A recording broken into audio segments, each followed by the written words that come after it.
Very good morning to one and all present here. On behalf of our management, principal and staff, I cordially welcome our resource person, Dr. M. Pathasarthi sir, for this 4-day webinar for NET aspirants. And I'm glad to introduce our presenter, Dr. M. Pathasarthi. He is an e-learning educator and researcher specialized in web-based learning environments. Hands-on experience in instructional design, web design, video production, and LMS. 18 years of multifaceted experience in teaching, research, and software development. His educational qualification: Master of Science in Computer Science, qualified UGC NET in Computer Science, qualified, sorry, MPhil in Computer Science, and Doctorate in Educational Technology. His professional experiences: he started his career as an analyst programmer and thereafter worked as lecturer in various colleges across Tamil Nadu. At present, he serves as an assistant professor in educational technology at Bharathiar University. His additional responsibilities like coordinator at EDISAT in Bharathiar University, responsible for virtual classroom, and has organized 20 online courses conducted by IIRS Dehradun, and program officer for NSS at Bharathiar University. Technical in charge for video studio at Education Department of Education Technology in Bharathiar University. To add a feather on his cap, he was awarded the Best Coordinator by IIRS ISRO. Under his research guidance, one PhD awardee and presently guiding 8 PhD research scholars and one MPhil awardee, and delivered lectures on topics related to e-learning at various colleges and universities. He has published more than 15 research papers on areas like flipped classroom, Moodle tool, web-based learning, virtual classroom, internet applications, so on and so forth. Co-organized, delivered lectures, and conducted demonstrations at national and international level seminars, conferences, and workshops. Served as a resource person and delivered lectures on topics pertaining to education technology across India. Now, it's time to hand over the session to Dr. M. Pathasarthi sir. Over to you, sir.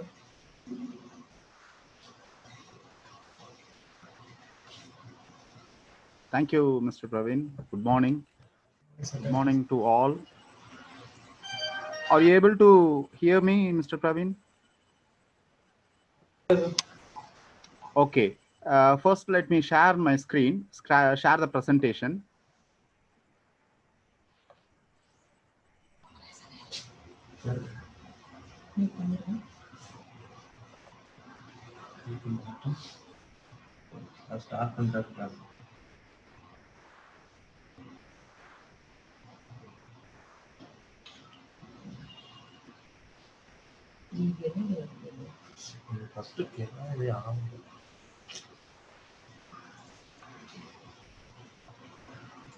Yeah. Uh, do you hear me? And do you see my presentation, sir? This is clear, sir. Okay. Shall we start now? Yes, please proceed, sir. Right. Okay. Thank you. First of all, I would like to thank Dr. M. Radhakrishnan, Principal of the Kasturi College of Education, and Dr.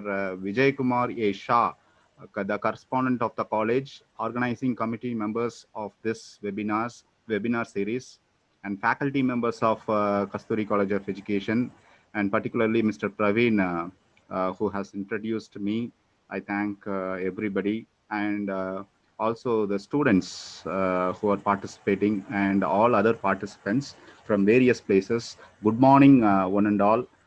Uh, First, I will start the things with the title which is given to me, which is Technology in and for Education. This is the title which is in the UGC NET syllabus. And this title covers various subtopics such as the concept of educational technology, systems approach to instructional design, and emerging trends in e-learning, and evaluation of ICT tools and materials. So these are all the 4 different subtopics that are covered in this syllabus. So let me start from the title. Actually, you should understand what is technology in education and technology for education. Here, technology in education refers to the technologies that we used to say in the name of the teaching methods, educational theories, learning theories, instructional theories, psychology of learning, and various research and studies that we would do in education is referred to as technology in education. And technology for education refers to the tools which we use for education, that is transacting from teacher's point of view, that is from teacher's point of view, presenting or distribution, and from learner's point of view, receiving the knowledge and skill. So what are all the tools that we use for is called as technology for education, right? See, first of all, you should understand the term technology. Technology is simply the application of scientific methods. Okay. Usually, we used to think that technology means it refers to the modern computers, televisions, or internet, and the advanced methods like mobile phones, smartphones, and all, virtual reality. So this is, we think that this is what the technology is. Actually, no. Technology is a very old term. It refers to the application of scientific method. What is a scientific method? So the if a proven method is available, which is accepted by everybody, then that is called as a scientific method. See, once upon a time, we were using chalk and board for teaching learning purposes inside the classroom. At that time, we saw the OHP projectors. I think you might have seen the OHP projectors, models, slides, and also the charts and all. So these were the new technologies. When people were just using chalk and board, the OHP projector was a newer technology. And when OHP projector was there, the LCD projector was a new technology. And once when people were writing on sand for learning, the chalk and board itself was a new technology. So the technology refers to an scientific approach, and it varies, the tools varies from one situation to another situation, or from one period to another period. So the chalk and board was a newer technology at that time, and mobile phones, smartphones, virtual reality is a newer technology at this particular period. Okay, so think that, and you understand that technology. Here we talk about the tools for education, tools used for education, which is a technology for education. Okay, right. Now, okay. The first topic under this educational technology is the definition of educational technology and psychology theories related to the educational technology. Okay. See, simply the study and ethical practice of facilitating learning and improving performance by creating, using, and managing appropriate technological processes and resources. So, the educational technology is the study and ethical practice of facilitating learning and improving the performance by creating, using, and managing appropriate technological process and resources. So, here again, we used to refer this technology as the technology in education and technology for education. So this, I think, this picture explain the entire things which I told you now.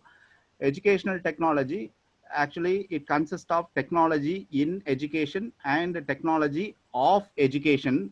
So in the title it is mentioned as a technology for education. Okay, so you just understand that technology for education is technology of education. And here information communication and media technology or the technology in education, and instructional technology, and which are all the educational theories related to psychology, sociology, and communication, all comes under the technology of education.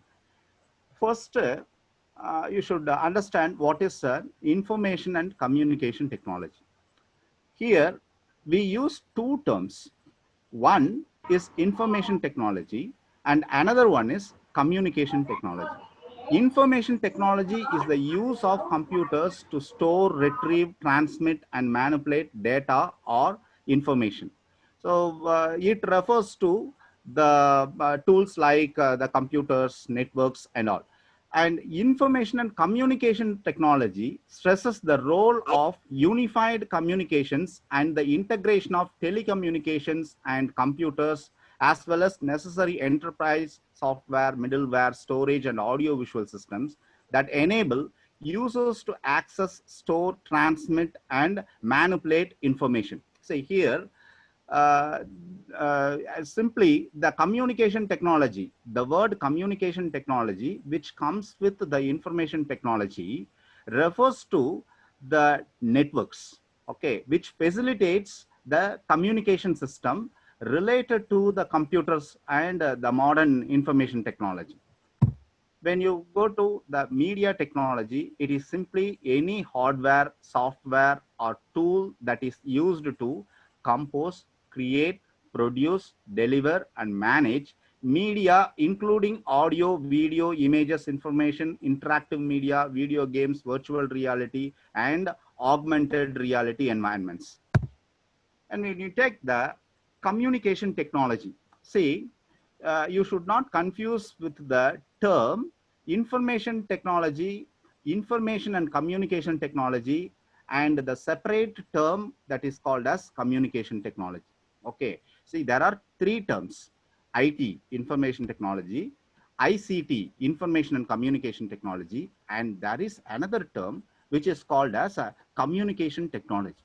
Here, the communication technology is commonly defined as giving, receiving, or exchanging ideas, information, signals, or messages through appropriate media, enabling the individuals or groups to persuade, to seek information, or to give information, or to express emotions effectively.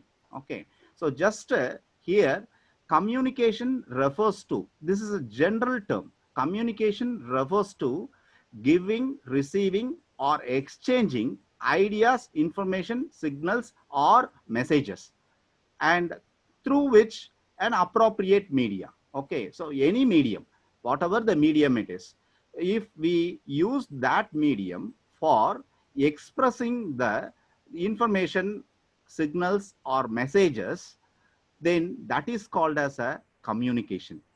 And you see here further, there are different communications like verbal communication and normal non-verbal communication also. And communication studies or communication sciences is an academic discipline that deals with processes of human communication and behavior, patterns of communication in interpersonal relationships, social interactions, and communication in different cultures. So you should try to differentiate the communication technology which comes with information technology. Okay, so the ICT, information and communication technology, is different from the communication technology which I told here. So here, this is related to how humans normally communicate with others. And there, communication technology refers to any telecommunication systems or networks which connects the digital systems for communication purpose. Okay, so educational technology means, I told you, the two things: technology in education and technology of education. So all these three things, ICT, media technology, and communication technology, all these three things comes under technology in education. And whereas all other the learning theories and teaching learning strategies, instructional strategies, all comes in technology of education, right? Here, the thing which comes under technology of education, instructional technology, the theory and practice of design, development, utilization, management, and evaluation of processes and resources for learning is called as instructional technology. So we will see in detail of all these things. Okay, so first I will go through the psychology of learning, and then we will come to the technology in education. So here in educational psychology, I think you are all familiar with these three terms, which are called as behaviorism, cognitivism, and constructivism. And as far as behaviorism is concerned, it is an associations between stimuli and response which lead to a new behavior or change in behavior. Okay, so three major types of theories, learning theories are there, which comes under psychology of learning. And these theories talks about the first one, the behaviorism theories talks about the change in behavior that comes through stimuli and response. And the second kind of theories, which are called as cognitivistic theories, are here called as cognitivism, there the learner processes the received information seeking ways to understand it related to already known information within his memory. And the third type of learning theories, which are called as constructivism, and that says the learner construct his own vision of the world based on his individual experiences and knowledge. Okay, so just to make you understand about these three theories, I would like to say an example, simple example. See, if you want to make a student to know about the multiplication tables. Okay, multiplication tables. Usually in lower classes, in first standard, second standard, or in primary levels, what the teachers used to do, they will ask the students to memorize the entire multiplication table. For example, if you take the second multiplication table, 1 into 2 is equal to 2, 2 into 2 is equal to 4, 3 into 2 is equal to 6, 4 into 2, 8. So like this, they will ask, the teacher would say, and then they will ask the students to repeat. Okay, so like this, the teacher would repeatedly ask the students to do drill and practice method. So during this drill and practice method, again and again, since the students are repeating, they practice for that stimuli and for the response. Okay, and ready for the response. So immediately, if after 2 or 3 classes, after a few hours of memorization, if the teacher asks what is 5 into 2, then immediately the student would respond to the teacher's stimuli. Okay, what is the stimuli? The question what the teacher asks, what is 6 into 2? This is the stimuli. And what is the response? They immediately, the student would say 12. So that comes from that memorization process. That memorization process itself called as a drill and practice process. Okay, so actually there were educational psychologists who believed that the entire human learning itself is a stimuli and a response. Okay, so throughout our life, we used to learn only in this way. This is what earlier educational psychologists believed. But there were other educational psychologists who came and say that there are behaviorist kind of learning in our human life, but there are also cognitivistic learning, where humans would understand the process and procedures, and they will assimilate it with the existing knowledge, and they will apply that whenever it is required. I will take the same example of the multiplication table. Now, what if the teacher teaches them how the 2 into 2 became 4, how the 3 into 2 became 6, 4 into 2 became 8. So how the teacher can do with the existing knowledge what the students have gained already, which means that before coming to this multiplication table, learning the multiplication, before coming to learning the multiplication table, the students must have gone through the addition and subtraction process. Okay, they would have learned the addition and subtraction practices. So now the teacher shall take that addition process as an assimilation of existing knowledge, and they will teach the multiplication with the help of that addition. So the teacher can teach how the 2 into 2 became. Adding 2 times becomes 4. Adding 2 3 times becomes 6. Adding 2 4 times becomes 8. So the teacher can teach the multiplication through the existing knowledge of addition. So the cognitivistic theorists or educational psychologists believed that the human being learned the procedure of certain things, and they will apply that whenever the time comes. For example, after making the students see in the same thing, when after the teacher makes the students to understand how this multiplication table works, then the teacher directly can ask what is 5 into 5 without making the student to memorize fifth multiplication table. Before making the students to memorize fifth multiplication table, the teacher can ask what is 5 into 5. Immediately the student would apply the method what they have learned here.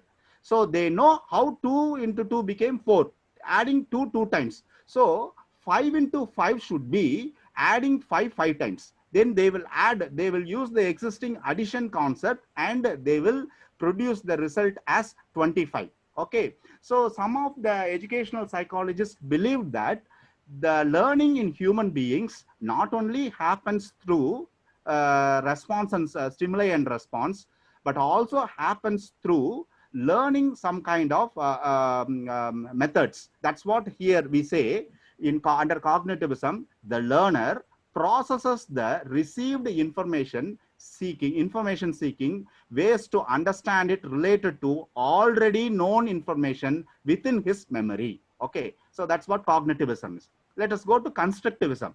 Then here and later, the educational psychologists, we will see who are all these psychologists. I will list out later, and also I will tell what kind of theories they have worked on. But here, in constructivism, the educational psychologists in next level, they agreed with the behavioral aspect of learning and also cognitive aspect of learning. But they said above this level, human beings also construct the knowledge and skill themselves. Nobody has to teach the students what is this. Without even teaching, they are capable of constructing the knowledge. This is what those constructivist based educational psychologists argued. How this happens? See, I told you the first one, memorizing the multiplication table, and I told you the second one, where the teacher teaches the method, how the multiplication table works. But in third one, these psychologists, what they say, don't ask them to memorize, or don't ask them to don't tell them how this method or this multiplication table works. Better you give this multiplication table to them, and let them work on those tables. Let them understand themselves, and whatever the thing they want to use, let them use. Okay, so repeatedly when the student sees this thing, some of the students may try to find out how this 2 into 2 became 4. Okay, some of the students may try to memorize this. So the students, what they would do, they will use whatever the learning method is convenient for them. So they will construct, actually constructivism means construction of knowledge and skill. So the students would construct the knowledge and skill themselves with the existing knowledge. Okay, so this is what the constructivists argued. So here what we say, the learner constructs his own vision of the world based on his individual experiences and knowledge. So there is no requirement of the teacher at all. Okay, so that's what we used to say. uh, uh, Education is simply bringing out what the students already has. Okay, so we used to say the education is a process where we bring out what the students have from them, have within them. Okay, so these are all the three major educational psychology theories. I think you understood this. And here in our syllabus, they have given you to read these 5 theories. There are so many theories which were written and told by many educationists and psychologists under behaviorism, cognitivism, and constructivism. Here we take, and according to our syllabus, only 5 significant theories are given. What are they? I think you might have heard about these names. And the first person, B.F. Skinner, is a well-known behaviorist, and his behavioral theory is a very popular theory. And second, Piaget, who is a cognitivist, and his cognitive theory is also a popular one. And Ausubel, who is a cognitivist. Actually, his theory is called as cognitive theory only, which is one above the Piaget, but also sometimes it is equivalent to the constructivist approach. And Brune, who is purely a constructivist, and his theories are related to constructivism. And Vygotsky, so his theory is one above the constructivism, which is social constructivism. Okay, and you see what Skinner said. Let us see what Skinner said. Actually, according to the Skinner, learning is the theory of B.F. Skinner is based upon the idea that learning is a function of change in overt behavior. Here, the term overt is very important. Actually, in psychology, we use 2 terms. One is overt and another one is covert. See, overt means the behaviors which are explicitly observable. So if you do anything, if you show you are angry, then I can know, I can see. And if you talk angrily, then with your words itself, I can hear that you are angry. So these are all observable behavior. But there are also certain behaviors which are all not observable. Those behaviors are called as covert behavior. But B.F. Skinner only talks about the overt behavior. So what he says, learning is a function of change in overt behavior. What? Through how response and stimuli. I think you might have also heard about several examples and all. So here, a response produces a consequence such as defining a word, hitting a ball, solving a math problem. So as I told earlier, so defining a word, how we will say a word, and we will give a definition for the word, and we might ask the students to repeatedly do that, so that that will get memorized. And whenever we ask the definition for that word, immediately the student would respond. Okay, so this comes under response and stimuli and response. So when a particular stimulus response pattern is reinforced. So in my earlier example, what is the reinforcement? Repeatedly asking them to do drill and practice. So that was the reinforcement. Okay, and the individuals are conditioned to that response. Okay, so this is what the Skinner argued, and let us see what Piaget argued. So Jean Piaget, Piaget's theory of cognitive development suggests that children move through 4 different stages of mental development. His theory focuses not only on understanding how children acquire knowledge, but also on understanding the nature of intelligence. That's what I told you. So he didn't think that only the learning happens through that stimulus and response. Instead, there is something in our brain which is called as intelligence that makes us to understand the concepts, and that makes us to apply wherever is required. And according to the Piaget, the human life, the learning life of the human beings, he divided into 4 different stages: sensory motor stage, pre-operational stage, and concrete operational stage, formal operational stage. I think we don't have to go to the details of these stages, because we have this session is only to cover the overview of all these theories, and just I will give an understanding to you. Okay, so these are all the different stages that Piaget explained, and he said that intelligence is an important one. Okay, and now uh, David Paul Ospel believes that learning of new knowledge relies on what is already known. That is, construction of knowledge begins with our observation and recognition of events and objects through concepts we already have. We learn by constructing a network of concepts and adding to them.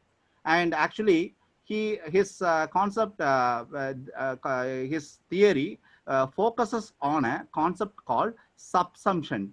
A primary process in learning is a subsumption, in which new material is related to relevant ideas in the existing cognitive structure on a substantive, non-verbatim basis. That's what I told you already. So we relate that multiplication tables with the additions which the learners have learned already. So that's what he said: construction of knowledge begins with our observation and recognition of events and objects through concepts we already have. Okay, so this is the theory of Ausbel. And Jerome Brunet proposes that learning is an active process in which learners construct new ideas or concepts based upon their current past knowledge.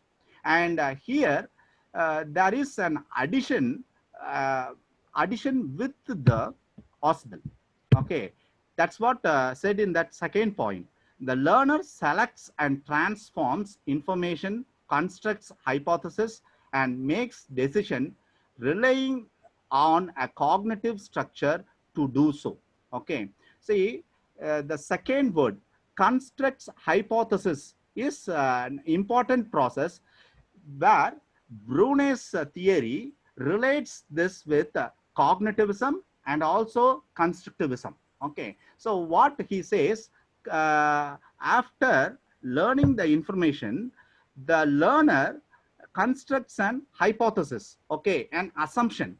So through that assumption, the learner makes the decision, and the learning happens through that. And this relied on cognitive structure. Okay, and you see the next the learning theory is Vygotsky's social cultural theory of human learning.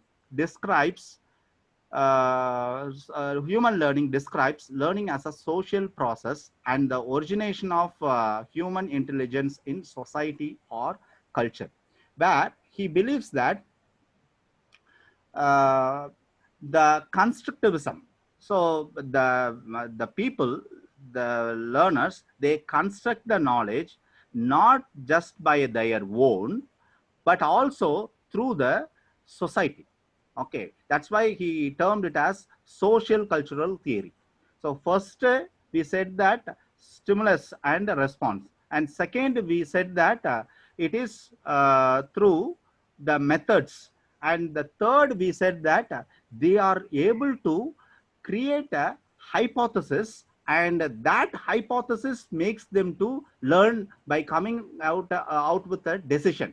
So as I told earlier, when we give the multiplication table without even telling them to memorize, or without telling them the methods how the multiplication table works, what the students would do, they will try their own methods. What are all the, that is called as hypothesis, assumption. Okay, but here Vygotsky argues that the learning, it is not just the learning within themselves. Okay, an individual learning, but it is also a social learning, which means that they learn from the public, or they learn from other people. Okay, so first they actually, he says two parts: first through interaction with others, and then integrated into individuals mental structure. So first they interact with others, so they learn from others, only then they learn from themselves. Okay, so the knowledge which they have already. Okay, right. So next thing that we should discuss is about the instructional technology and instructional theories or strategies. Here actually in our syllabus, um, Robert Gogne's 9 events of instruction, and 5 E's of constructivism, which was proposed by Robert Bybee, and 9 elements of constructivist instructional design. These are all the 3 major topics which is given in our syllabus. But in my perspective, the instructional strategies will not be complete unless we know the component display theory and first principles of instruction proposed by David Merrill, and the ARCS model of motivational design by John Keller. Okay, see, the learning theories and instructional theories, instructional strategies are entirely different. You should find the difference between these two. Okay, so instructional strategies are the things what we should do during the process of teaching. Okay, and what the learner should do during the process of learning. So that's what the instructional strategies talks about. And one and another thing which I would like to say with related to the learning theories. I told you there are behavioral theories, cognitive theories, constructivist theory, and social constructivist theory. Right. Now we can say that since since in constructivism the learners themselves construct the knowledge and skill, they the retention of the knowledge and skill will be for a longer period than the cognitive based or behaviorist based learning. Okay, so what we can argue that constructivism is a best kind of teaching and learning, so we can incorporate that, but it is not possible. See, at different stages you should use different learning practices. Sometimes you should practice behaviorist approach. Sometimes you should practice cognitivist approach. Sometimes constructivist approach. Let us take an example of asking asking a person to work on Microsoft PowerPoint to prepare a presentation. Okay, so what we would like to teach the learner is to work with the Microsoft PowerPoint. The learner could be of 3 types. Okay, minimum of 3 types. First, they are not familiar. They can switch on the computer, but they are not familiar with the software. Okay, they are not a regular user of a computer and software. And the second type is, yes, they are familiar. Okay, but uh, they are familiar, but they are not very expert. And third type of learner is expert, expert user of a computer. But the expert of user of computer have not used the PowerPoint present, Microsoft PowerPoint so far. Okay, so these are all the three categories. For the first category of learner, what we would like to do is just we would step by step we would say, see, you should double click on this. The Microsoft PowerPoint would open here, and first you should click on file menu, and you will see list of submenus, and click on new submenu, and it will ask to create a file name. And after that you should click on this place, you should click on this place. So we would ask the learner to note down all these stages. Okay, we would ask this learner to note down all these stages, and then we would ask that learner to repeat the same stages by him or her. So what they would do, the learner would do, they will repeat those stages. And again, if it is not familiar, then again they would repeat the same process and they will complete it. But for the second type of learner, what we would do, we would just tell them the tools which are available in Microsoft PowerPoint. Okay, see, there are tools like adding animations, and these are all the tools for adding transitions, and these are all the tools for changing the colors in the text. So like this, we just tell the tools, and we ask the students to use that tool and create a presentation. And in third type, just we would say that the PowerPoint, Microsoft PowerPoint, in expert level, just we would say that Microsoft PowerPoint is already installed, and you start that application and try it yourself. And if you have any doubt, you can come and ask me. Okay, this is the third type. So the first one is behavioral approach. Okay, and the second one is cognitivist approach, and the third one is constructivist approach. So we should follow these three approaches depending upon the persons. Okay, depending upon the person's audience. Okay, I will tell you another example where, see, sometimes we want to teach the students to work with uh, an chemical experiment. Okay, let us take three different types of experiment. The first one is a chemical experiment where the students are asked to fill some chemicals in test tubes and beakers, and they will be coming out with a solution. Okay, a final solution. Okay, this is one thing. And the second thing, let us take that a physics experiment where we have a telescope, and the students should identify a star, okay, star or a planet through this telescope. This is the second experiment. Let us take the third experiment. Okay, so where we used to we want to teach a mathematical concept. Okay, a new mathematical geometrical concept or any algebra concept. Okay, so let us take these three experiments. In first experiment, you see what kind of approach is suitable. I think the behavioral approach is suitable. Why? See, in chemical experiment, if you apply the constructivist approach, what the students would do, they will try out many things. During this try, sometimes they will break the beaker or test tube, or else, see, the important thing, when they try multiple things, you will be wasting a lot of solution. Okay, so first they will mix 5 milliliter of with another 5 milliliter. If there is no any final solution, then what they will do, they will mix, they will try many things.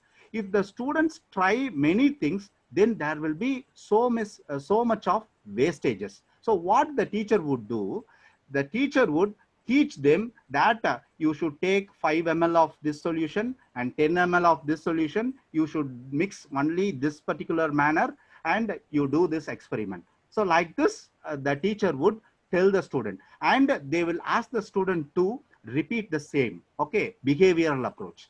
But whereas in that telescope practice, uh, we are not going to waste anything. That any time they turn the telescope, nothing is going to be wasted. But you see, if they turn the telescope in a wrong direction, then they might break the telescope. So what the teacher would do is that just the teacher would say, this is how you should operate the telescope. Okay, this is the method you should operate the telescope. This is the only thing the teacher would say, the method. And the teacher would ask the student to find a star themselves. Okay, so this is the cognitive approach. Whereas in the third one, mathematical approach, just you can say that this is the concept, you just try yourself. Okay, that is a constructivist approach. There the student just they are going to use a pen and paper. Okay, and they are not going to break anything or waste anything. Okay, so this is based on selection of the approach based on what would be wasted or what would be broken. Okay, it depends upon the experiment. It depends upon the experiment wastages, we choose the approach. Okay, and also an important thing here is time. When you teach through behavioral approach, the learning would happen quickly. Okay, and when you go with the cognitive approach, it will take more time than behavioral approach. But when you go with the constructivist approach, it will take more time. Okay, because the students are trying themselves. Okay, so it will take more time. Though it take more time, the retention is high in constructivism, and the in cognitivism it might be low, and in behavioral approach it might be lower than the cognitive.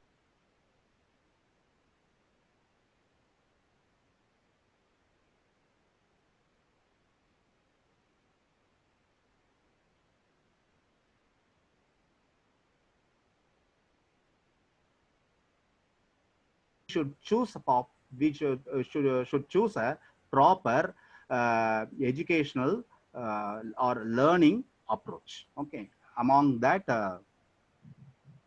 behavioral, cognitive, or constructive, or uh, social constructive approach. Right. Now let us come to this instructional strategies, where we say uh, how the teacher should behave from the beginning to end inside the classroom. Okay, how after entering the classroom, how the teacher would start the class and end the class. What is the instructional process that happens throughout that classroom. Okay, and not only actually instructional strategies nowadays are not linked with the classroom things, but actually it is linked with the computer based packages. So here, as far as the e-learning packages are concerned, we should think about how the package would start, how that when learner begins the package, what would be displayed on the screen, and how the things would go continuously throughout the package, and finally what or how the package would end. So that's what these theorists or educationists have explained in different manner with their theories. Okay, so here let us go through the first one. Actually, Robert Gagne's 9 events of instruction is a very popular behavioral approach based instructional strategy, which starts with gain attention. It consists of 9 events. Okay, it goes through, it starts with gain attention, inform learners of objectives, prior learning, present content, provide guidance, give ask them to practice, provide feedback for that practice, assess the performance, and enhance the retention. These are all the 9 stages, 9 events that should be there in the instruction. This can be applied inside the classroom as well as in the instructional packages. Okay, let me tell you how it happens in classroom and also in instructional package.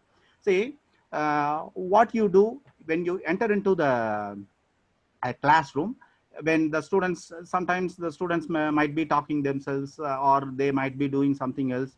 So immediately you would say, good morning all of you, with a louder noise, louder sound. So immediately every student will be knowing that the teacher has entered into the classroom. So all everybody will become attentive to the teacher. So not only this, so immediately the teacher would interact with the students, and how about you, why you are not present in yesterday's class, so where do you go? So like this, the teacher would interact with the student. This is gaining attention. Okay. And next one, inform learners of objectives. So after the gaining the attention, all the students have come attentive and they are focused to the teacher. Now the teacher should say what they are going to learn in today's class. Okay, that is informing the objectives. And next one, prior learning. And teacher should say, this is what we are going to learn in today's class, and this is a continuation of what we have learned in yesterday's class. So this is what we learned in yesterday's class, just a brief information about yesterday's class, and then linking that with what they will be learning today. So that is what telling prior learning, what the learner have learned already. And the fourth event. So these are, see what the Gognay says, these are all the events. These events should happen together. Okay. So after telling this, the what Gognay says, the teacher should present the content, what the actual knowledge, or demonstrate the skills. Okay, present the content. And fifth event is providing the guidance, which means that what Gognay says, after the teacher presents, and the teacher would say, for example, if the teacher has demonstrated, that is what the presenting content here is. Okay, if the teacher has demonstrated certain thing, the teacher should give guidance. See, I have done this, you should also carefully do this thing this way. Okay, so that is what the guidance. And practice, so we will ask the students to practice it. During the practice, they might be doing wrongly, so provide the feedback there itself. See, you should not do like that, you should do this way. So that is what feedback is. So now the learner completed the practice.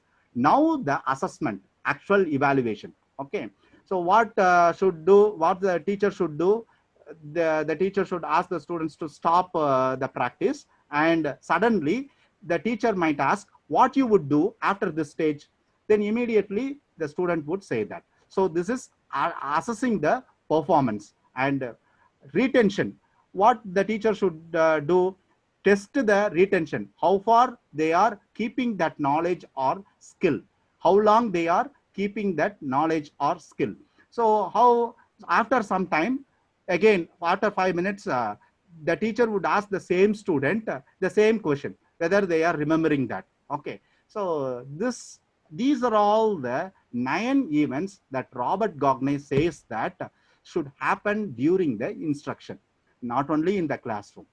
It should also happen in the e-learning material that what you are developing. So I am not going to go in detail of the e-learning materials, how Gognay's events are applied in creating e-learning materials, but I think you understood what the 9 events of instruction is. And Merrill, actually, David Merrill, he came up with 2 theories. One theory is called as CDT, component display theory. Okay, and another theory is called as uh, first principles of instruction, FPI. Okay, actually, I think Merrill came up with this component display theory in 1978, 1980. Okay, so he says that the instruction instruction during the classroom or through any kind should consist of 4 parts. Okay, actually he divides into 2 major parts, which is types of content and another is level of performance. Okay, types of content and level of performance. In type of content, what the teacher would present. Okay, what the teacher would present, the Merrill says that the content should be of 4 types. What are they? Fact, concept, procedure, and principle. Okay, so whatever you are going to say, whatever you are going to teach, you should divide that into 4 parts. What fact, concept, procedure, principle. I'm not going to give examples and all. I think it's time we have to complete many things. So 4 parts. And similarly, level of performance, we should test or we should make the learners to remember, use, and find. Okay, and also we should evaluate whether they are remembering, using, and finding. Okay, remembering means just they will repeat it. Using means they will apply it somewhere else. Finding means they will be capable of finding or seeking related information or going one above what the teacher has taught. Okay, so fact and concept, when the teacher teaches fact and concept, the students would remember and repeat. When the teacher teaches procedure and principle, they will use it, they will apply the procedure and principle somewhere else. Okay, and all these 4 combined together will make the students to search for newer information related to this. Okay, and when you actually, according to Merrill, when you take a topic that you are going to teach inside the classroom, you should mark with this table. Okay, so whether you are going to teach fact, sometimes see, we cannot say in all topics or subtopics all these 4 things would be there. Okay, when you are going to teach a historical concept, you are not going to teach a procedure or principle, just you are going to tell the fact and sometimes a concept, that's all. Okay, so the teacher should understand that in his or her class, that just a fact and concept are going to be discussed. Okay, in under types of content. So this is what in component display theory Merrill explained. This is how the instruction should be. But later in 2003, Merrill came up with a new theory which is called as first principles of instruction. And now it is said that this first principles of instruction covers all the instructional theories. So it is enough if we follow this first principles of instruction for any instructional activity. Okay, any instructional activity. So even the companies, e-learning companies believes that. Okay, what actually here Merrill says that it is problem centered. What is problem centered? Problem means knowledge or skill. You see below, acquire knowledge and skill in a context of real world problems or tasks. What he says, the knowledge and skills should be taught with a with relation to the real world problems. So you should take the problem and it should consist of 4 stages.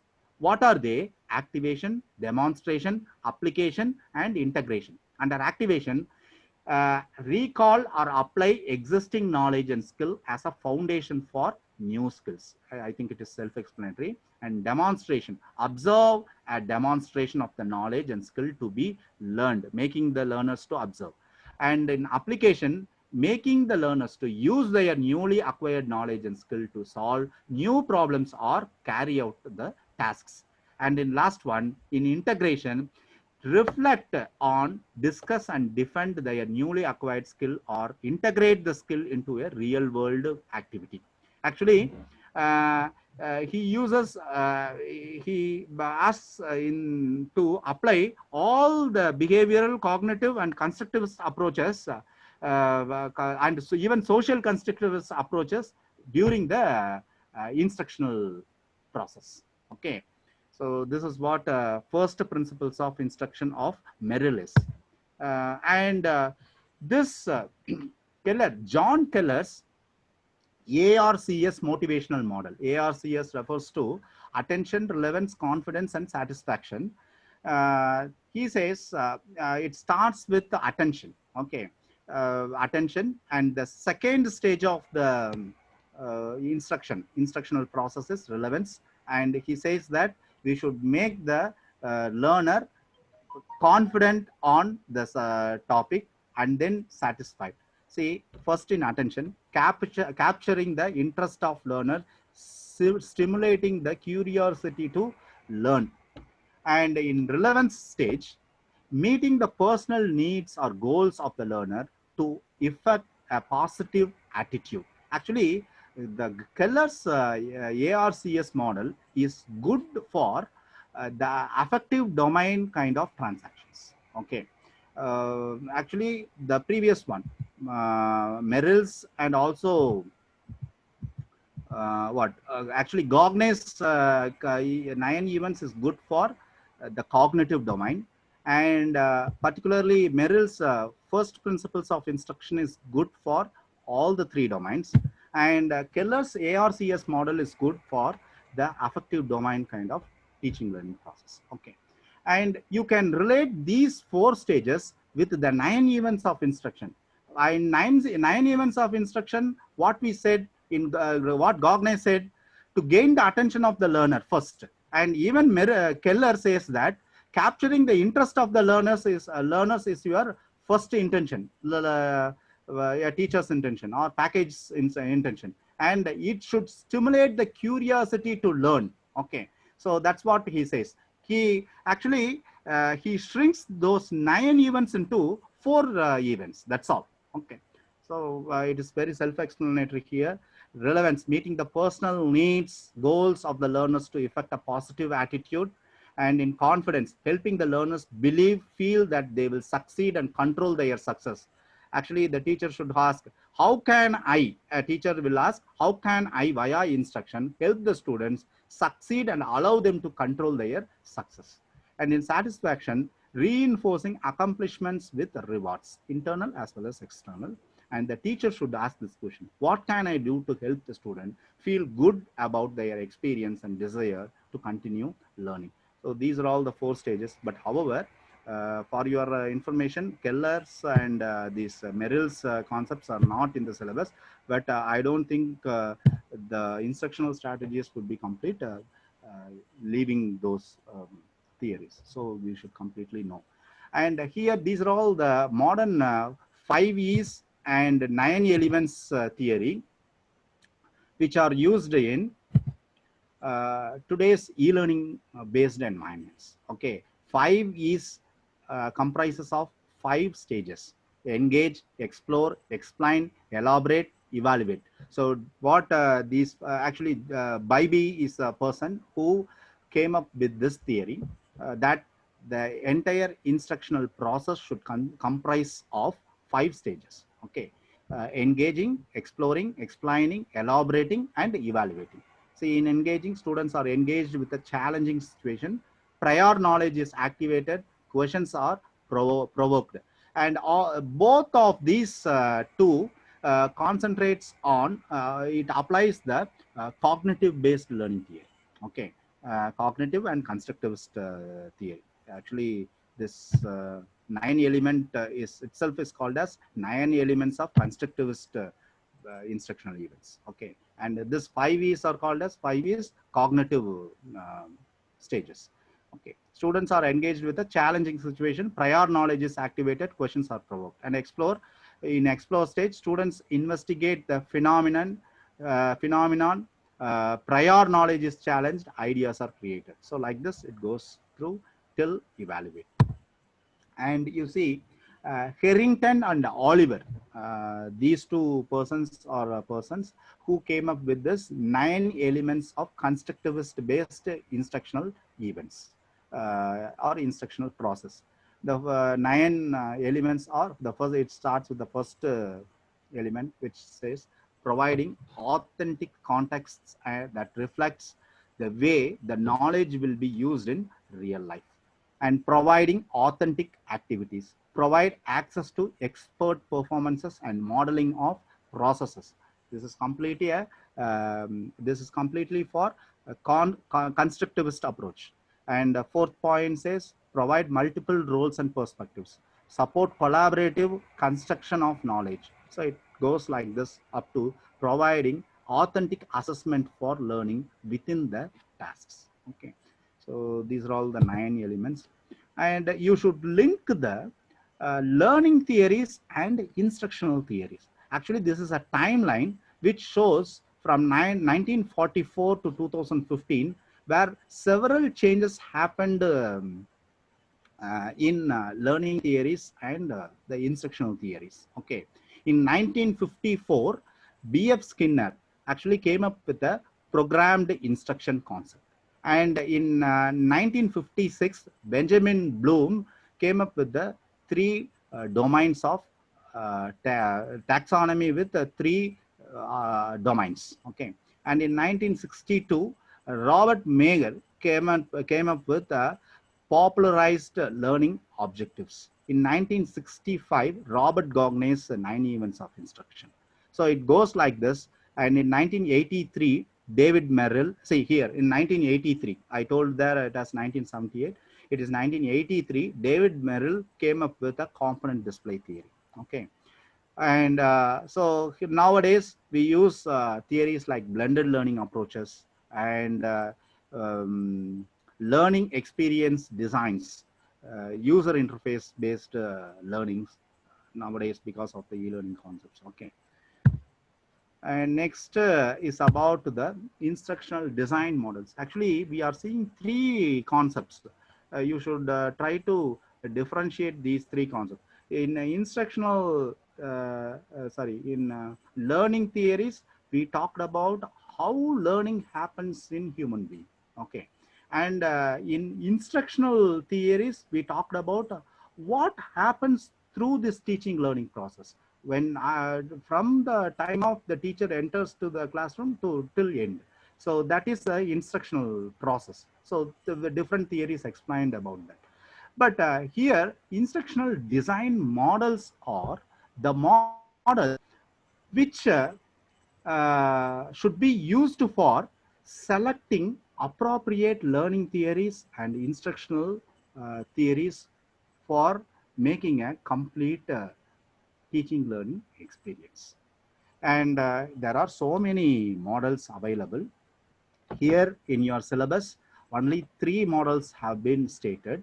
The first one is ADDIE model, and second one is Assure model, which was um, uh, constructed by Robert Heinich, Michael Molenda, and James D. Russell. And the third model is called as Dick and Carey model. Walter Dick and Lew Carey in 1978 came up with this model.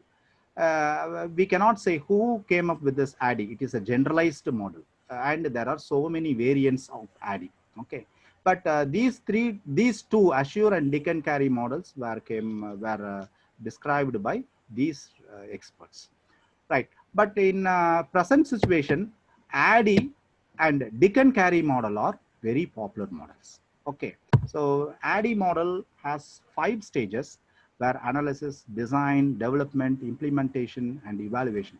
See, I told you earlier in an exam where if we want to teach how to prepare a presentation in Microsoft PowerPoint, there are different types of learners, I told you. And in second example, I told you there are 3 different types of experiments. And what approach learning approach we should apply here. So these are all based on selection, or these selections are based on different things like time, the resources available, and the capability, the audience's previous knowledge. Based on this only, we will choose appropriate methods and theories, approaches. Okay, that is defined through these 5 stages: analysis, design, development, implementation, and evaluation. So at present, analyze your situation to understand the gaps you need to fill. What, who is the audience? As I told earlier, who is the audience? What they know earlier, and what they would like to learn now. Okay, so that should be found in the analysis phase. And when you go to design, based on the data collected during the analysis phase, the designer, here the teacher itself is a designer, but these models are applied now in industries to prepare e-learning materials where different people works at different stages.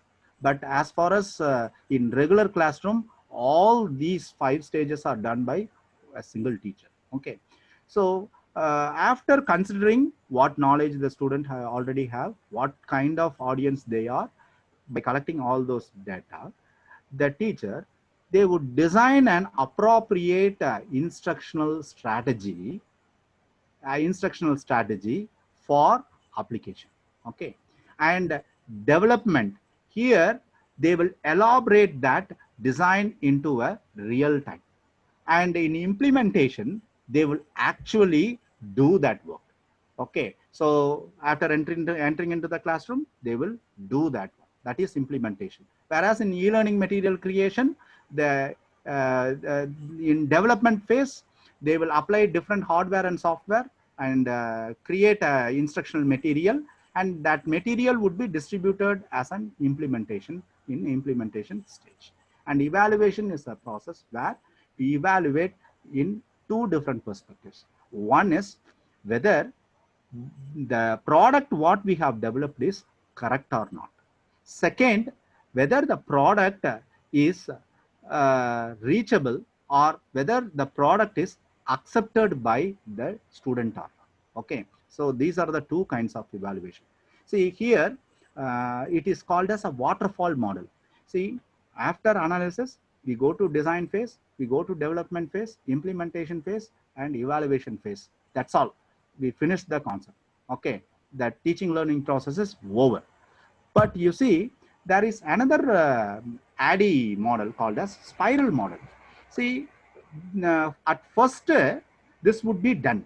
Okay, and during the evaluation, the teacher would get feedbacks that I told you two types of evaluation, whether the instructional material or the teaching that we did is correct or not. If there are any mistakes, the teacher would correct, or the instructional designers would correct, and they will produce a different instructional package there. And here the teacher would correct, and they will apply it in next class. Okay, so this is what the ADDIE model says. And there is another model where that 5 stage itself is expanded into 6 stage. Okay, here you see different terms are used, where we say analyze learner characteristics. That is what I said in the analysis phase there. Here in second, we state objectives, and in third stage, select, modify, or design materials. See, earlier in ADDIE, we did these 2 stages under design stage itself. Okay, but that design stage is split into two, S and S. What is first S? State objective. The second S is select, modify, or design materials. Okay, and then utilize material. Utilize material is similar to the development phase there, and require learning response and evaluation. Both are here the evaluation stage there. Okay, so like this, you should compare one model with another model, and you should find the differences between one model and another model. Why they have separated? See, without reason they didn't separate, and this is not the stage for discussing about those differences and all. But just I would like to tell you this is how you should differentiate one model with another model. Okay, and Dick and Carey came up with 9 stages, where you see the first stage here, conduct instructional analysis, identify entry behaviors. This is similar to what we said here in the analyze learner characteristics A, and in previous model analysis. This is what Dick and Carey divided into two. Okay, conduct instructional analysis, identify entry behaviors, which is called as identify instructional goals. Actually, identifying instructional goal is divided into these two.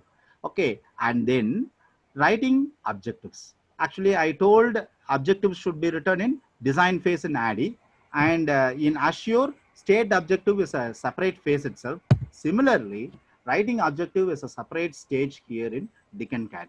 So it goes through developing criterion reference tests and developing instructional strategy, develop and select instructional materials, and developing and conducting formative evaluation and summative evaluation. See, don't think that formative evaluations and summative evaluation, what referred here is a internal examination or external examination that usually we do with the students. Actually, it is not that. The product what we have developed. So we entered into the class, we gone through all the instructional activities, and we came out of the class. We are evaluating that entire instructional process itself. That is the some. If you evaluate one stage after one stage, that is called as formative evaluation. If you evaluate finally after completing the instructional process, it is called as a summative evaluation. Okay, right. So this is enough for instructional models. And as far as the e-learning approaches are concerned, there are so many things. Just I will define you the things what is available in the syllabus. First thing you should understand is synchronous and asynchronous learning, or also some would say it as asynchronous. Okay, synchronous versus asynchronous or asynchronous. Okay, see, synchronous refers to sending and receiving the messages. While sending and receiving the messages, if receiver and sender exist at the same time simultaneously, then that kind of communication is called as synchronous communication. For example, now through Google Meet, what I am doing, I am sender.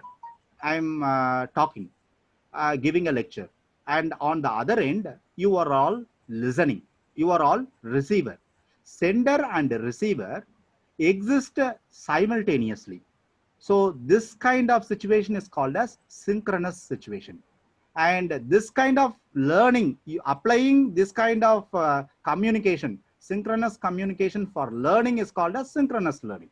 Okay, applying synchronous communication techniques for learning is called as synchronous learning. So what we do, Google Meet is a communication technique which uses synchronous communication. Okay, so we apply that here for learning purpose. So here now the learning happens is called as synchronous learning. Asynchronous learning is just opposite, where a recorded video is sent to the other end, to the learner. Whenever they are convenient, they will watch the video. We will send a PDF file, text with images, to the other end. Whenever they are convenient, they will read the file. Okay, and they may reply to the teacher whenever they are convenient, and the teacher would read their replies whenever they are convenient. So this is an asynchronous. They will not be at the same place at the same time. Okay. Okay, they will not be available on the same network at the same time. That is asynchronous. Okay, that's what I said here. Say, what is synchronous learning? Takes place in real time with groups of learners, can be done online via live webinars, instant messaging, and virtual classrooms, and collaborative and feedback friendly. Whereas asynchronous, a more learner centered approach, because the learner can do at convenient times, can be completed through online courses, email, blogs, pre-recorded videos, or webinars, online discussion boards, etc. And learners complete the course in their own time and regardless of location. Okay. And there are advantages and disadvantages, pros and cons. Let us see pros. Here, high interaction with instructors and other learners. Feedback is immediate. Learner questions can be answered instantly. And whereas in asynchronous, the advantages are it offers flexibility to the learners. It is cost effective and scales training, as you can train thousands of learners at once. Okay. And what are all the disadvantages? Learners other to specific training schedule and can't access content where and when they like. Some learners may feel they are not receiving the individual attention, and quality of sessions depends on the instructor. Okay. And here in asynchronous, contact through asynchronous learning may be limited. Leave some learners feeling isolated. Learners need to be self-disciplined and motivated. Okay, since the videos are sent, it is up to the learner. Sometimes the learners are self-motivated. They will learn themselves, and some of the learners just they will postpone. Okay, they will say that tomorrow we can watch that video, and finally ultimately they will not watch that video at all. So this is the advantages and disadvantages of synchronous and asynchronous environment. And there is a term called a blended learning environment. See, the blended learning is a concept which describes various things. Okay, this term is used at different places, but usually in learning environment, we know that traditional classroom training were face to face. That I used to say, even the present situation, what we are doing is also face to face. It is called as digital face to face. Okay, physical face to face and digital face to face. But in traditional classroom setup, we say it as a physical face to face. So if we mix the physical face to face and e-learning setup, then that is called as a blended learning environment. Okay, so we can choose, we can divide, classify which are all required part for face to face, physical face to face, which can be done through e-learning. So differentiating this, we can execute. And mobile learning is a concept where, because of the tablets and smartphones are available with everybody, where the students and everybody can switch on the video conferencing or audio conferencing instantly, and we can even install the learning management system in our mobile phone itself. And main advantage of mobile learning is, see, you should differentiate using a laptop, desktop with the mobile learning. In mobile learning, one of the important thing is it can be used in movement. Even you can walk and learn. Okay, so that is the one characteristic of mobile learning. Here in laptop or desktop, we won't carry the laptop and walk and learn, so that is drawback of that. So here the tips are: optimize the learning environments for multiple devices. Nowadays the materials, what e-learning materials what people develop, they develop for all the environment. It's because some of the students might use mobile phones, some of them use small tablets, desktop computers for multiple and social collaboration facility should be there. Micro learning options should be there. Send reminders to your learners repeatedly, reminding that you should watch this video, because as I said, in asynchronous, students may not get self motivated. So feedback is a crucial part in mobile learning. And fix the cyber security loopholes whenever is required.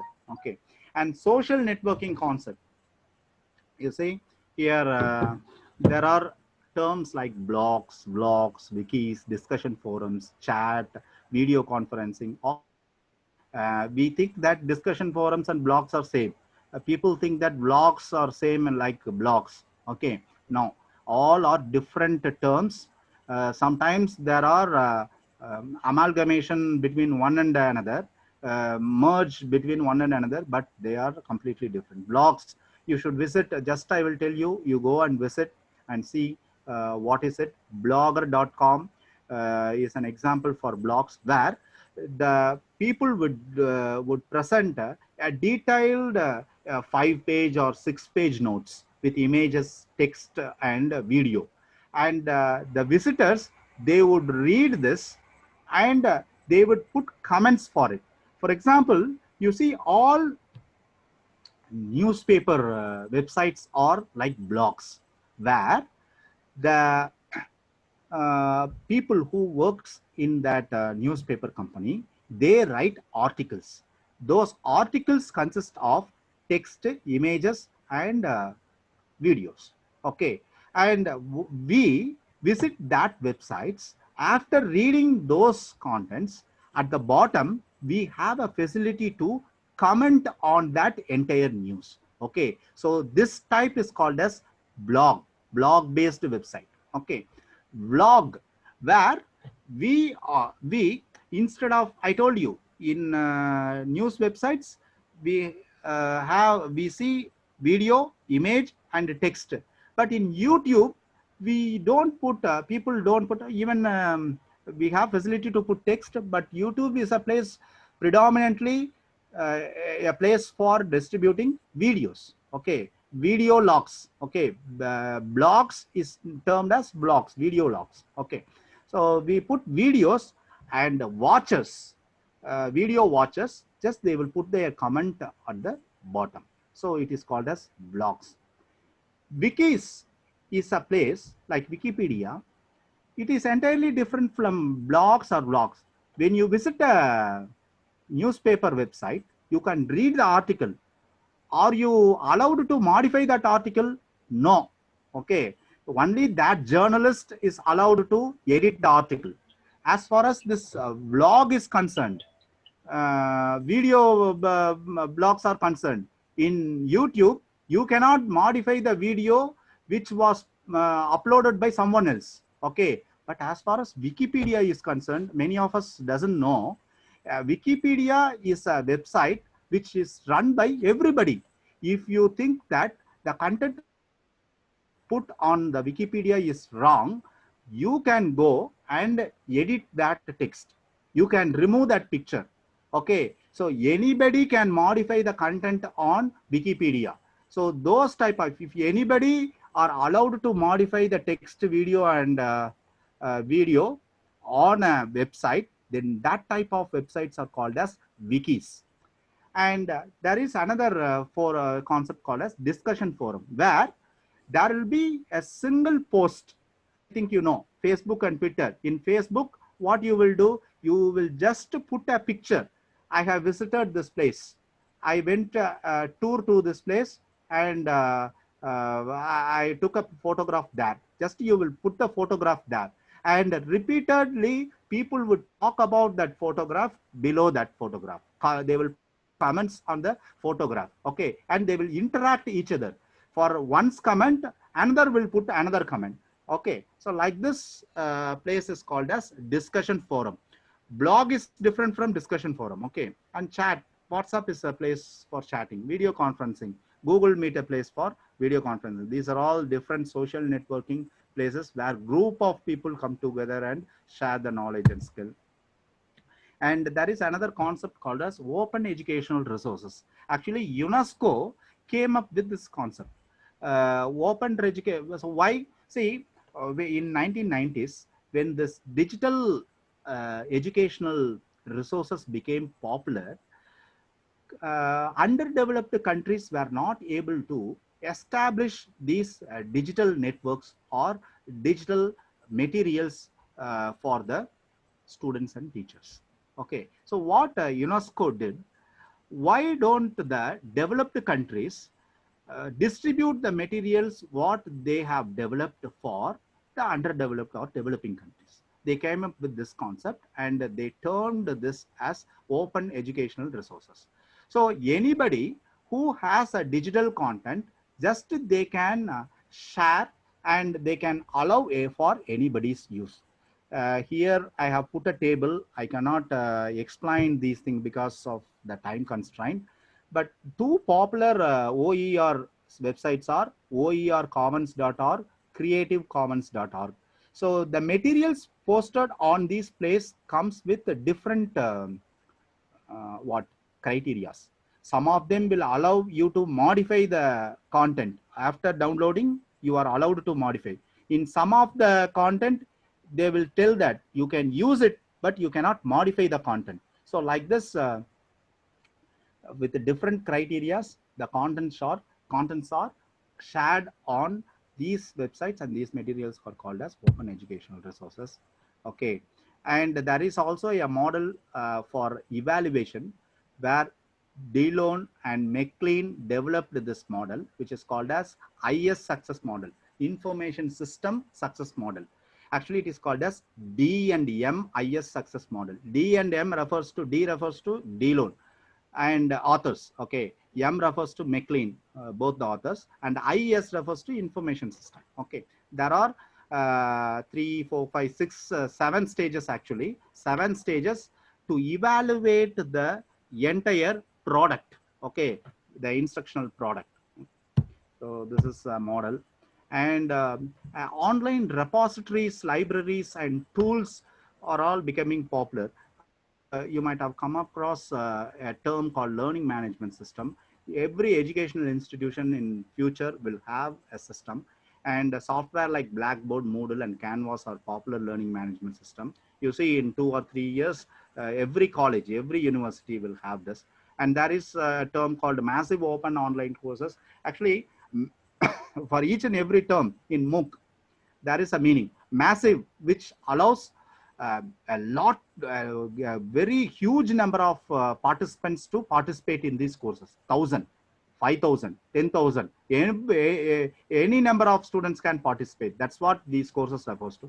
Open, see, there is no criteria at all. Okay, see, in SWAYAM and all, who can participate in the courses? Undergraduate or postgraduate students who are studying in the colleges and universities of Indian institutions only can participate in the course. But as far as this open term refers to, everybody, anybody should be allowed to participate. You should not ask the minimum requirement at all. Okay, so that type of courses only called as MOOC. Okay, open. Online courses, completely online. You should not ask them to come for face-to-face test. Okay, physical face-to-face test. So even evaluation should be done online only. Okay, and the last term is called as courses, which should comprise of all educational practice, academic practice, which should consist of admission, teaching, learning, and evaluation. Okay, so course should comprise of all these 3 things. Okay, so if a course is conducted with all these characteristics, then that is called as a massive open online courses. And you should visit inflibnet.ac.in, which is developed by our government of India, like SWAYAM. And this facilitates us with a huge repository and online library also. See, these are all the facilities. Many of you who are all research scholars, those who do research in your MEd final semester might have also visited this place, but others, you please visit. Shodh Ganga is one of the huge repository which consists of MPhil and PhD thesis submitted in Indian universities across the nation. Okay, in all universities. So like this, each and every facility here is listed for a different purpose. Our government of India, MHRD, came up with these projects. It is very useful for the students. It is completely OER. Okay, open educational resource. Anybody can download and use. With this information, I will stop my lecture. Thank you, one and all. Thank you all for curiously listening to this lecture. Thank you. Thank you, sir. Thank you, sir. It was really a wonderful session, sir. The concepts which you discussed were more comprehensive with adequate illustrations, especially when it comes to the psychology of theories and its implications, approaches to instructional designs, emerging trends in e-learning, and uses of ICT in education. No wonder the session was an eye-opener for the teacher educators who are aspiring to qualify NET. On behalf of our management, principal, and faculty members, I once again thank our presenter, Dr. M. Pathasarthi, sir, for having disseminated his knowledge to us. Thank you, sir. Thank you.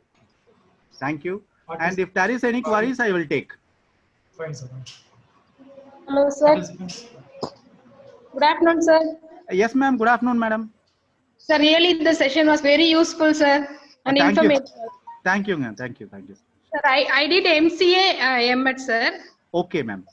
Can I write NET in both education and computer science? Ma'am, of course, you are fully eligible to do that. The exam வந்து same day வருமா அல்லது எப்படி ஒரு at a timeல ரெண்டு apply இல்லைங்க ma'am. ஆக்சுவலா வந்து முதல்ல எல்லாம் வந்து அக்ராஸ் இந்தியா வந்து ஒரே டேல தான் கண்டக்ட் பண்ணிட்டு இருந்தாங்க.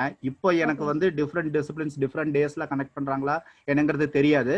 But still I think that it would be connected on the same day only.